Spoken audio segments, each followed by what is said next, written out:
ఒక మంత్రాన్ని చెప్తాను, జాగ్రత్తగా గుర్తుపెట్టుకోండి.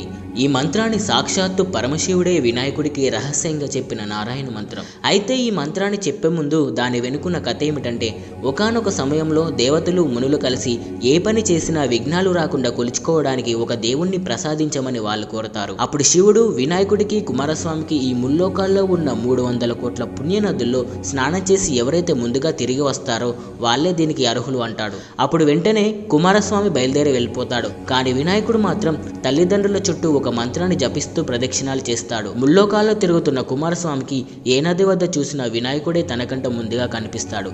తన గర్వాన్ని అణుచుకొని అన్నగారి మహిమ తెలుసుకున్న కుమారస్వామి వినాయకుడిని విజేతన చేస్తాడు. ఆ మంత్రమే సక్రున్ నారాయణే త్యుక్త్వాం పుమాన్ కల్పశతత్రయం గంగాది సర్వతీర్థేషు స్నాతో భవతి పుత్రగా. ఈ మంత్రం జపిస్తే ముల్లోకాల్లో ఉన్న 300 కోట్ల పుణ్యనదుల్లో స్నానం చేసినట్టు అవుతుందట. ఈ మంత్రాన్ని